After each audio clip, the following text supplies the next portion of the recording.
noite a todos. Uma alegria estar numa reunião com os olhares tão amorosos e com os semblantes tão felizes, porque estamos todos reunidos em torno do amor de Deus. É um tema tão antigo quanto é a criação, porque a criação é um dos primeiros gestos de amor de Deus. Ele cria a terra, ele cria os oceanos, ele cria a atmosfera, o ar, ele cria as florestas, ele cria todas as flores que nós adoramos sentir o perfume, e ele cria todas as formas que irão nos alimentar ao longo de nossas vidas. Gestos e atitudes de um Pai que é todo amor. E criou tudo isso para colocar o ápice de sua criação no centro, que são suas criaturas, todos nós. Nós todos somos frutos do amor de Deus. Existimos para mencionar o seu nome e louvar sua grandeza. Deus é aquele que desde o início da criação soprou sobre o barro o seu espírito e fez com que cada ser vivente carregasse um pouco dele dentro de si. O amor de Deus é tema de todas as religiões, porque nenhuma religião verdadeira existe se não fosse pelo amor de Deus. Todos os livros sagrados que atravessam os milênios da história humana tratam do amor de Deus, como nós tratamos de receber as pessoas, de educar nossos filhos, de adquirir educação, de termos nossos empregos, de termos vida acadêmica. Todas as religiões vêm fazer com que a gente possa se conectar com o nosso verdadeiro eu, que é o eu superior e que é Deus. Nós somos como espelhos. Se nós voltamos o espelho do nosso coração, de nossa alma para a terra, ele vai refletir a terra. Mas se nós voltarmos o espelho de nossos corações, de nossas almas para o alto, ele vai refletir o amor de Deus. Sem o amor de Deus, nada existe. Assim como se não existisse a força da gravidade, as coisas estariam sempre flutuando. É através do amor de Deus que as coisas têm sentido, têm significado, têm materialidade e têm principalmente um propósito. A revelação de Bahá'u'lláh, que vem renovar as religiões do passado e vem apontar para um futuro onde seja estabelecido a promessa de sua santidade Jesus Cristo, de estabelecermos aqui o reino de Deus na terra. A revelação de Bahá'u'lláh, a cada oração, a cada texto sagrado, a cada versículo que ele trouxe, que ele escreveu, que ele revelou, existe o amor de Deus como a tinta, como o papel e como o movimento da mão. Não estou falando de forma decorativa nem ornamental, porque aqueles que já leram alguns dos escritos Baha'is, algumas das orações Baha'is ou alguns dos ensinamentos Baha'is, nós sabemos que se retirarmos o amor de Deus, não sobra nada neles. Todas as orações falam de Deus como amor, como promessa e como cumprimento de promessa. Fala de um Deus vivo, não de um Deus criado pela mente humana.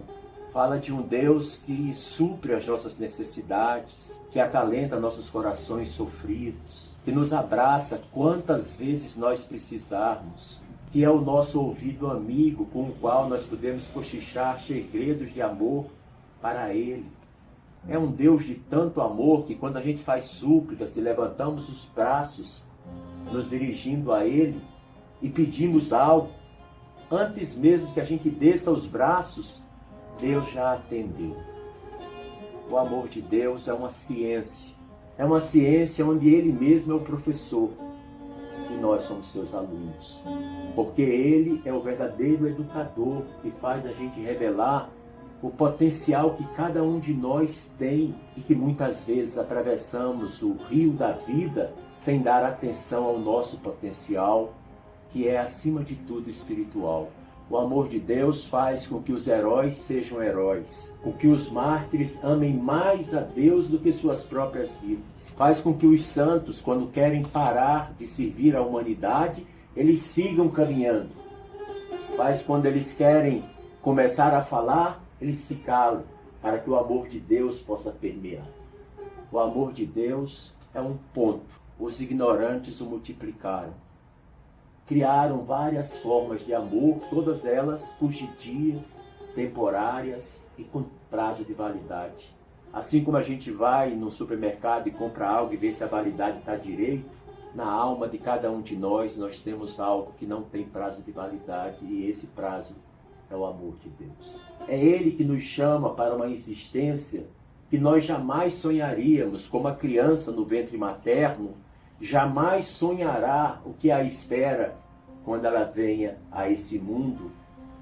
Por isso se diz que todas as mães dão à luz, porque elas estavam fechadas no ventre escuro do útero de sua mãe. E a mulher, quando dá à luz, não só é a luz da vida, é a luz da existência, onde tudo que aquela criança, aquele bebê adquiriu no seu ventre ao longo dos meses, vai poder agora ter um sentido e ter uma profundidade plena. Nós estamos, de certa forma, aqui dentro do útero da Mãe Natureza.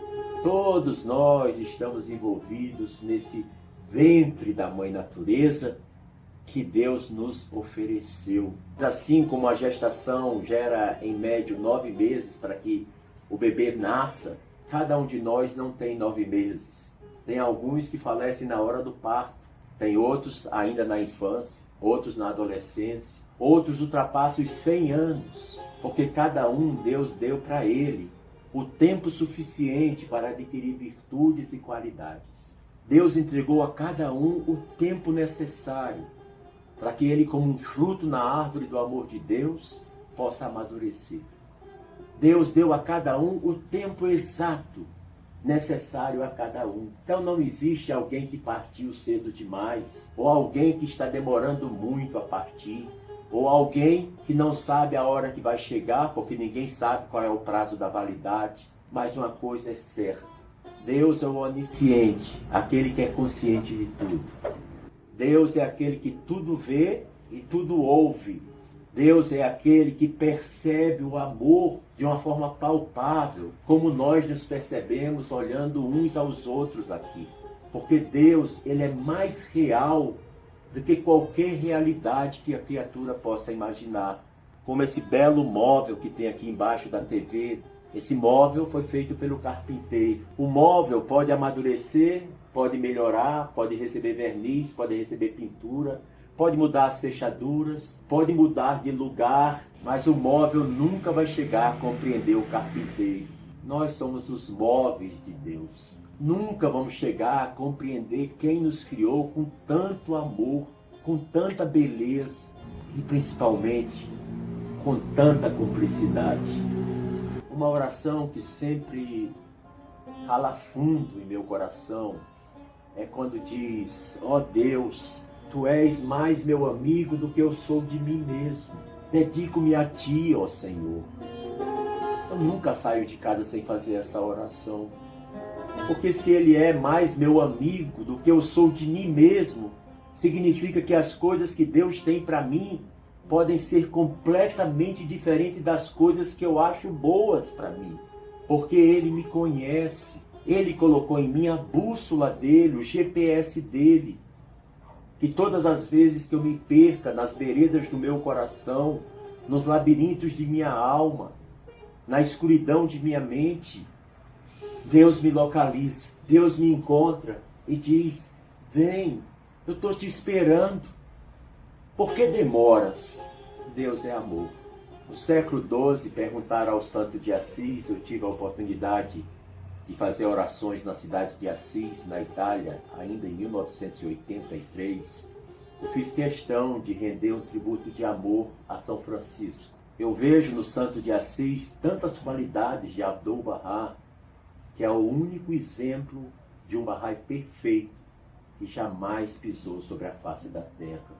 O filho mais velho de Baha'u'lláh. E lá, fazendo orações, eu fiquei muito impressionado quando eu me lembrei que o Frei Leão, certa vez, em 1217, perguntou: Pai Francisco, o que é o amor de Deus?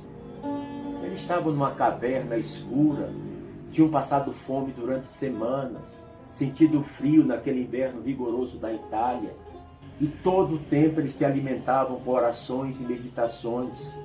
O santo, que já era santo, e o Frei Leão, que era aprendiz de santo. Frei Leão depois vai descobrir que ser santo não é fácil. Não é nem um pouco fácil. Então, quando eles estão jejuando pelo 10º dia, e o santo fazendo orações o tempo todo, dia e noite, Frei Leão disse: esse jejum eu vou te acompanhar, meu pai. Os frades menores chamavam Francisco de pai, pai Francisco. Ele disse: claro, Frei Leão, você é sempre muito bem-vindo, você é um leão diante de Deus. Alguns anos antes, esse Frei Leão, que não era frade, estava caminhando. E em todo lugar que ele ia, as pessoas zombavam. Como alguém tão magra, com um queixo tão grande, com cabelo tão ralo, tão desengonçado, existe? Coincidiu que numa tarde, Francisco estava fazendo uma preleção sobre o amor de Deus na praça. E ele viu aquilo, ele parou de falar do amor de Deus e chamou e disse: vem, leão de Deus, tu és tão bonito quanto é belo o rosto de nosso Senhor. E ali se criou uma amizade que é a história, depois vocês podem pesquisar, de Frei Leão com São Francisco de Assis, e vão ver como é interessante. Naquele jejum que eles faziam, em determinados momentos, o santo de Assis estava levitando. E o Frei Leão estava muito preocupado, porque ele estava, em vez de fazer oração, pensando numa coxa de galinha. Ele estava pensando numa verdura que alguém tinha dado, num pedaço de pão que já estava 2 dias esperando, porque o jejum não terminava nunca.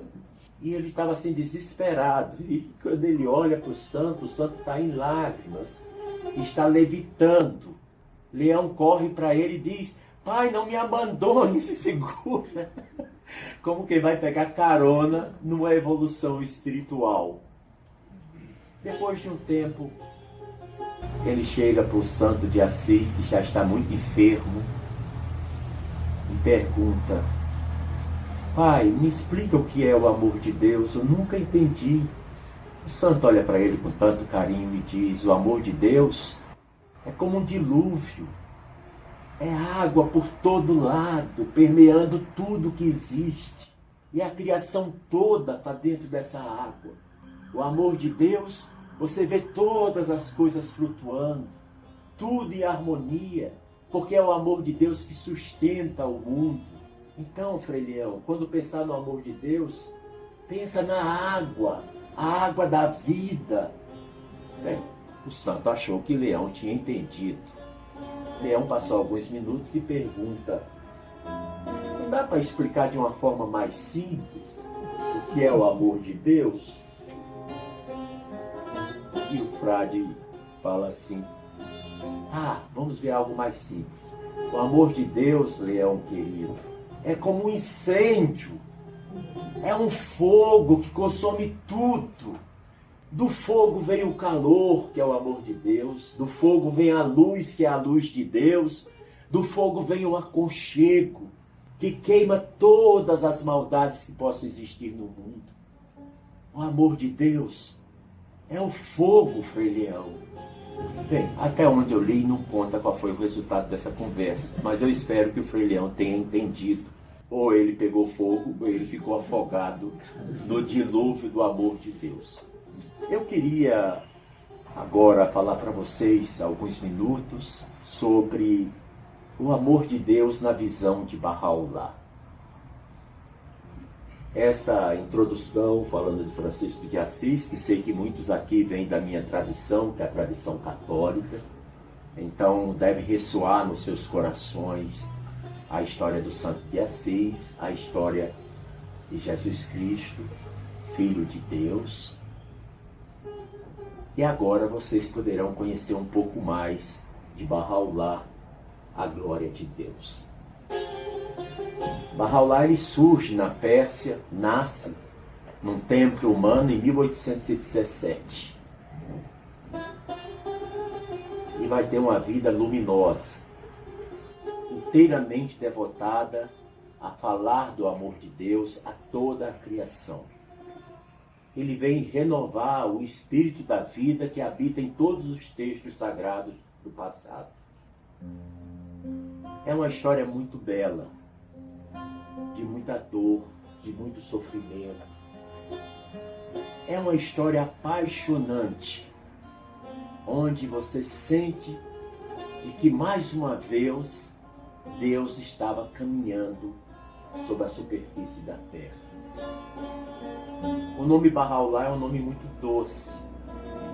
Muitos ouvidos estranhos por nós falarmos majoritariamente português, mas o nome Bahá'u'lláh é um nome árabe. Bahá quer dizer glória, Alá Deus, Bahá'u'lláh, a glória de Deus.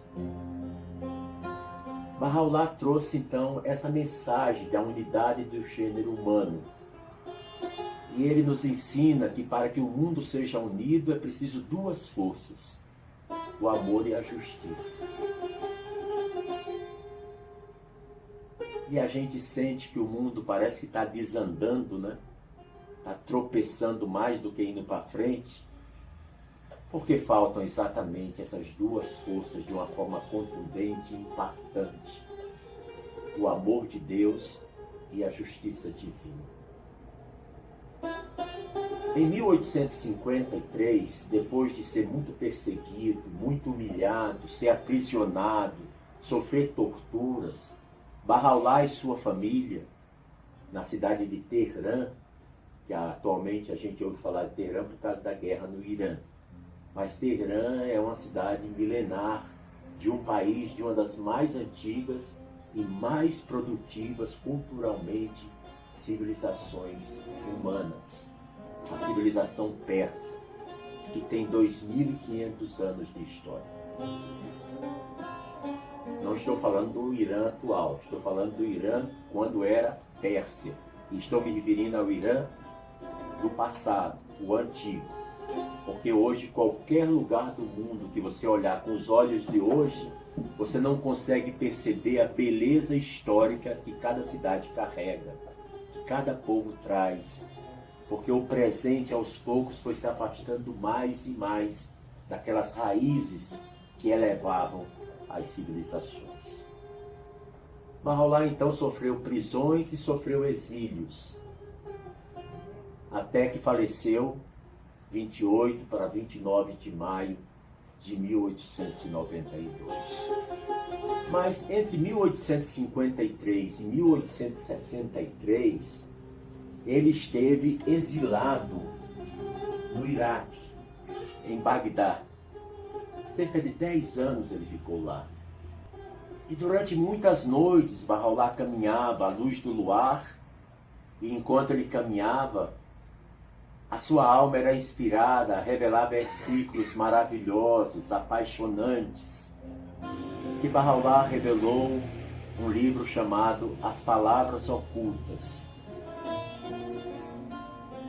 Esse livro, As Palavras Ocultas, tem 162 versos. E cada verso fala do amor de Deus. Bahá'u'lláh fala para toda a criação com um vocativo: ó filho do ser, ó filho do espírito, ó meu amigo, ó filho do homem, ó filho de Adão, ó homem de duas visões, ó planta agreste nascida do pó, ó amigo só na palavra. Em todos esses versos nós recebemos conselhos de como lapidar nossa vida interior, de como nos tornarmos melhores pessoas, de como conhecermos o que está dentro da gente. E essas palavras ocultas são a quintessência de tudo que Deus revelou nos milênios. O que é a quintessência? Você, para ter um perfume, você pega o aroma das rosas, das flores, e você busca captar a essência dela. Dessa essência você puxa a segunda essência, a terceira essência, a quarta essência e então a quinta essência, porque não existe sexta essência. Então Bahá'u'lláh disse que as palavras ocultas que ele revelou eram a quinta essência de todo o ensinamento divino através dos tempos. E eu trouxe algumas dessas palavras ocultas para conversarmos muito rapidamente e podermos tomar conhecimento da doçura dessas palavras. Velado em meu ser imemorial e na eternidade antiga de minha essência, conheci meu amor por ti e assim te criei, gravando em ti minha imagem e revelando-te minha grandeza. Logo no início do livro, as palavras ocultas. Então, quando a gente fala que tudo é o amor de Deus, aqui nesses versos, velado, quer dizer, oculto, não é velado, em meu ser imemorial, que não tem um início, não tem um fim, na eternidade antiga de minha essência. Ora, eternidade já é muita coisa. Agora, a eternidade antiga, da essência dele, da essência divina. Conheci meu amor por ti e por isso te criei. Cada um de nós aqui foi criado pelo amor de Deus. Todos nós fomos criados pelo amor de Deus. Não é o Tom que está dizendo. É um texto sagrado que vem acalentar e consolar os corações dessas e futuras gerações, milênios afora. Então a gente vê que antes mesmo do primeiro choro da primeira criança, quando vem sobre a face da terra, antes mesmo das estrelas serem nomeadas, Andrômeda, Taurus, a Estrela d'Alva, o Cruzeiro do Sul, antes mesmo da nomeação dessas estrelas, Deus havia nos criado por amor. Então, nós não fomos criados nem por um acidente, nem por um acaso biológico. Nós fomos criados com uma intenção do Criador. Ele desejou que nós fôssemos criados. Eu sempre peço a Deus que use o seu GPS, me localize, me mostre a direção exata.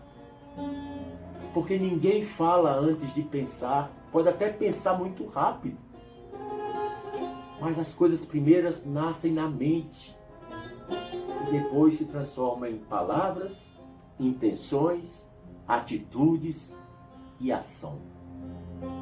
Tudo isso tem um caminho. E aí eu deixei duas coisas práticas que a gente pode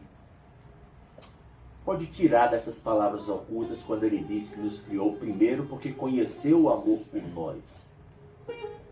A primeira é que a gente realmente, quando se sentir de alguma forma inadequado, frustrado, rejeitado, solitário, quando a gente sentir que o que mais a gente quer na vida é um abraço, é um olhar afetuoso, é aquilo que a gente não tem às vezes durante anos, carinho, presença, sentir que o que você fala, alguém escuta de todo o coração, e não quando você fala, a pessoa fica pensando o que vai te responder. Então a gente vai ver que durante 5 minutos, todo dia, a gente pode falar: Senhor, hoje eu não usei muito o amor que Tu criaste em mim. Ajuda-me a ser melhor amanhã. Lava-me, Senhor, com as águas do Teu amor. Limpa-me de toda a impureza, Senhor. Então, essa é uma primeira palavra oculta. A segunda que eu escolhi: Teu coração é meu lar, santifica-o para minha descida. Teu Espírito é a sede da minha revelação, purifica-o para que nele eu possa me manifestar. O que ele quer dizer com isso? Que Deus está no coração de cada um de nós. Por isso que diz que ele tem o dom da ubiquidade, ele está em todos os lugares ao mesmo tempo. Quando mais jovem, eu me despedia de alguém e falavam, vai com Deus, Tom. E eu respondia, fica com Deus, fulano. Porque eu sempre tinha certeza que o Deus que vai comigo é o Deus que permanece com o outro. Sair e chegar, entrar e voltar, baixo e alto, esquerdo, direito, é tudo convenção humana. Para Deus não tem nada disso. Não tem nem alto nem baixo, nem esquerda nem direita, nem entrada e nem chegada. Poucas imagens espirituais são tão grandiosas, mas é impressionante ver que Deus criou em cada uma de suas criaturas o seu lar, o seu refúgio, a sua casa. Isso é impressionante. Ele criou com tanta perfeição. Ele não diz para as mangueiras, na essência e no coração, no caroço da manga, eu estou lá dentro. Não diz para os peixes, nas suas barbatanas, nos seus olhos, na sua velocidade, eu, teu Criador, peixe, estou lá dentro. E não diz para os animais a mesma coisa, mas diz para nós, seres humanos, suas criaturas, teu coração é meu lar, santifica-o para a minha descida. Teu Espírito é a sede da minha revelação, purifica-o, para que nele eu possa me manifestar. Bem, nós temos a casa de Deus no nosso coração. É o que Bahá'u'lláh nos fala e ele é a glória de Deus falando. Isso significa dizer o quê? Significa dizer que esse coração, se é uma casa, tem que estar sempre limpa. Tem que estar sempre arrumada, não pode estar bagunçada. Tem que estar sempre tudo direitinho. Como nossas casas materiais nós gostamos que sejam. Então agora, voltemos para a metáfora da poesia mística de Bahá'u'lláh. Ele diz que a casa dele é o nosso coração. Teu coração é meu lar. É ele que fala. Nós também temos que deixar o coração arrumado. Tudo arrumado. Mas tão arrumado que Deus diz o que é para fazer na faxina do coração, Fernando. Ele diz, teu coração é meu lar, purifica-o para a minha descida.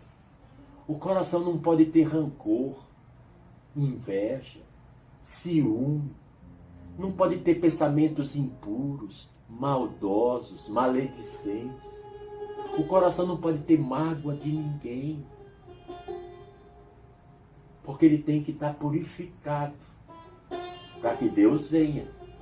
Ou seja, Deus tem as casas, mas não quer dizer que ele vai o tempo todo em todas as casas. Ele vai naquelas casas que seguiram o mandamento dele, purificaram o seu coração. Então eu queria sugerir para a gente um exercício prático para a gente internalizar essa ideia do nosso coração. Quando eu falo coração, é óbvio que eu não estou falando do coração cardíaco, eu estou falando do coração, o símbolo do centro das emoções humanas. Que desde os antigos, desde antes da Idade Média, se dizia que se o coração para, você morre. Isso continua, até hoje está assim. Não mudou. Porque se ele para, você morre. Daí o coração passou a simbolizar o amor, a paz, a solidariedade. O coração passou a simbolizar a segurança emocional. O exercício que eu queria deixar é a gente começar todas as manhãs fazendo a seguinte pergunta: que tipo de coração eu estou preparando hoje para receber a presença de Deus? Sim, também não adianta querer enganar, porque não engana, né? Ah, você arruma o coração uma vez na vida, outra perto da morte. Não dá certo. Você tem que fazer diariamente essa faxina. Então você tem a qualquer momento, quando você se sente bem, de simplesmente pensar: o meu coração hoje está limpo, purificado, para receber a visita do meu Criador, porque ele já disse que é a casa dele, e ele só deu uma condição. Ele não pede: pague o aluguel regularmente. Ele diz: purifica-o para a minha descida do alto. Não é coisa que os seus olhos veem de onde ele vem. Ele vem do alto. O alto em sentido metafórico. A gente vai observar que existe a religião que Deus criou e a religião que os homens criaram. E são duas coisas diferentes, concordam? A religião que Deus criou é a que quer que nós sejamos como folhas e ramos de uma mesma árvore. Sejamos como gotas do mesmo mar. E a religião que os homens criaram é isso que você vê: escândalos de corrupção, situações muito desonrosas. Agora, quando o Bahá'u'lláh diz: eu desejo comunhão contigo, comunhão vem de comungar. Comungar significa partilhar. Você partilha o pão, você está comungando do pão. A comunhão é tornar as coisas comuns entre o Criador e a criatura. Eu desejo comunhão contigo, eu quero ser próximo de ti, eu quero estar ao seu lado, quero você ao meu lado. Nós estamos juntos, partilhando, em comum. Então, quando Deus fala para a criação: eu desejo comunhão contigo, Ele quer estar conosco. Eu considero essa uma das frases de maior intimidade na literatura espiritual do mundo. É muito íntimo a comunhão da criatura com o seu Criador. Porque Deus, depois que nos criou, não é uma espécie de pai arrependido. Ah, por que eu trouxe esses trastes para o mundo? Não tem isso.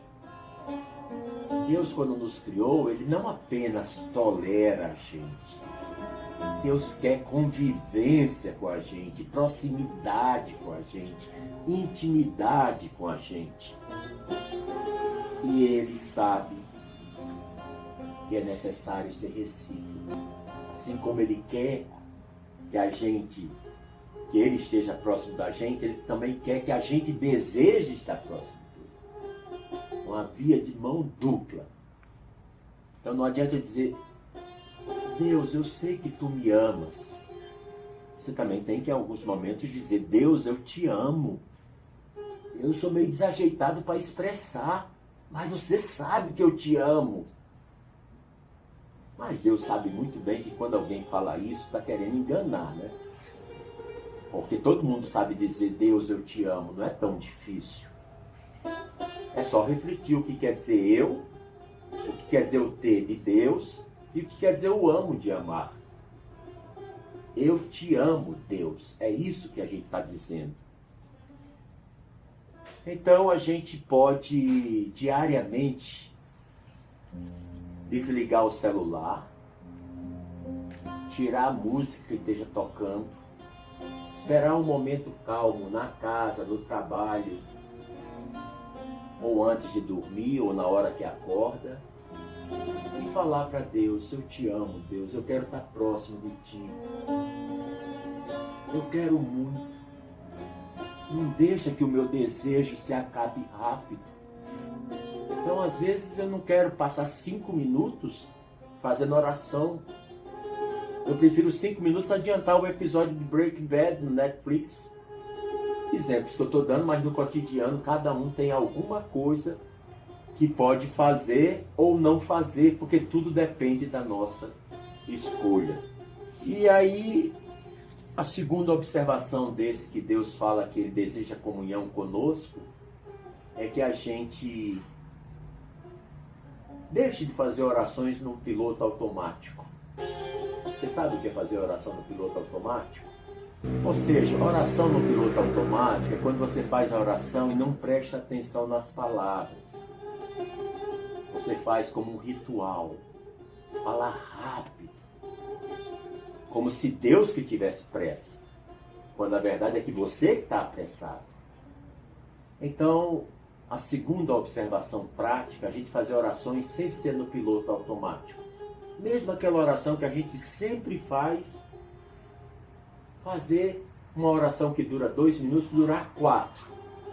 Dizer palavra por palavra, depois dizer a frase. Esperar um pouquinho, continuar. Esperar mais um pouquinho. Essas orações são as orações que criam intimidade. Por isso que tem um texto Bahá'í que fala que não adianta você passar 70 anos fazendo orações se você não agir. Mais vale uma ação com amor do que 70 anos fazendo orações. Ou seja, a ação é o que mais importa. Bem, o último aspecto é, nas palavras ocultas, ele ainda está em Bagdá.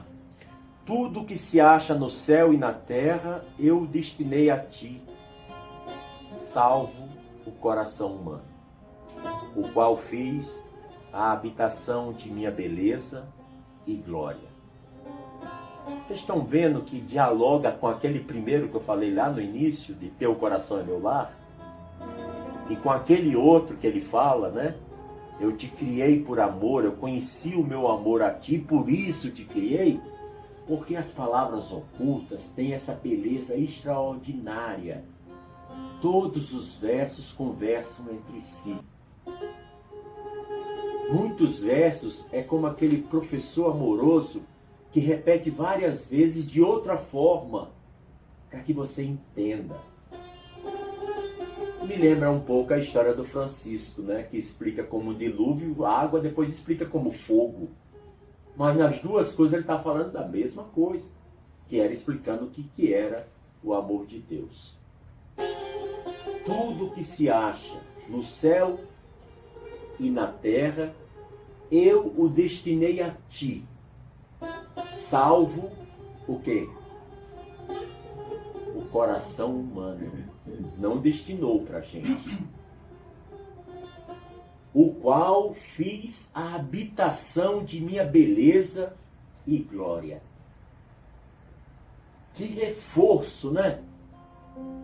Que força, que beleza. Vocês podem ouvir 15.000 apresentações minhas, não chega perto de uma única letra de uma dessas palavras.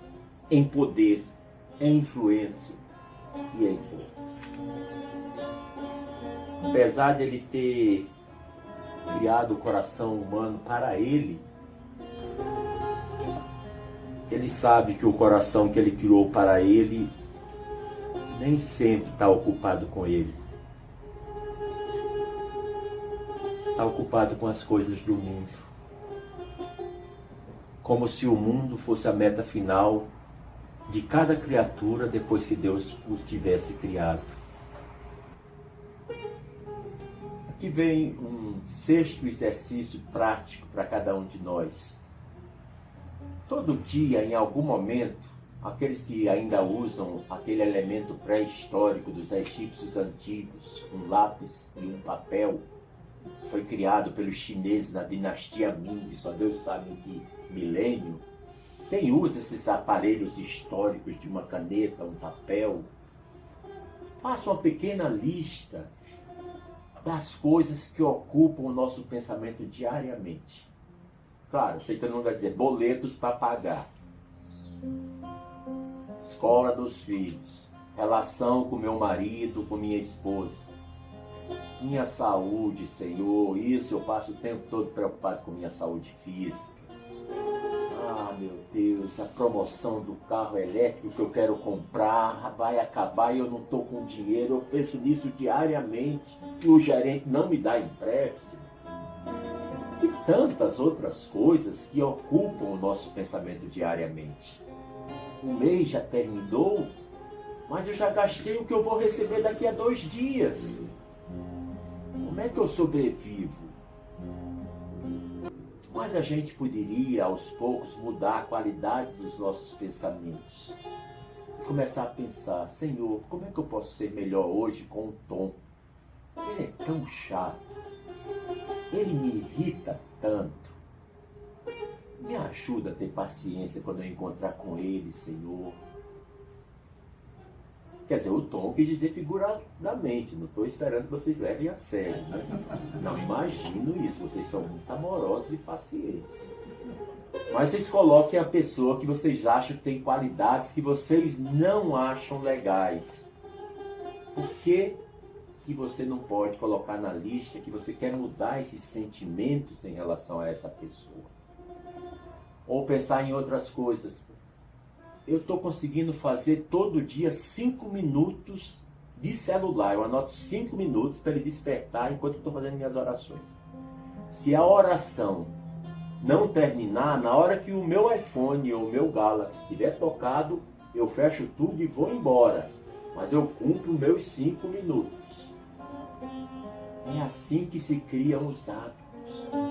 O hábito não nasce com a pessoa já todo pronto. Ele começa aos poucos. Cria a ideia dos 5 minutos. Diga um horário, coloque o horário e faça orações por 5 minutos. Com o passar dos dias, das semanas, dos meses, cada um vai sentir uma mudança tão profunda na nossa mente, no nosso coração. Nós vamos nos sentir tão mais felizes e melhores, porque Deus tem uma influência muito grande. Que nossa mente de criatura não pode entender a mente do Criador.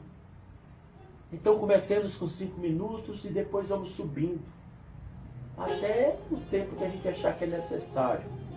Porque a mudança é total. Quando você cria uma conexão com Deus, quando você vai tomar decisões, aparece na sua mente, querida, tão claro o que você deve fazer, que você não tem dúvida. Quando você vai falar com o seu chefe, ou com o seu funcionário, ou com o seu médico, ou qualquer outra pessoa, com a sua esposa, quando você vai falar e você já adquiriu o hábito de conversar diariamente com Deus, tudo se esclarece. Às vezes você nem precisa falar muito com essas pessoas, elas percebem e já mudam a atitude em relação a gente.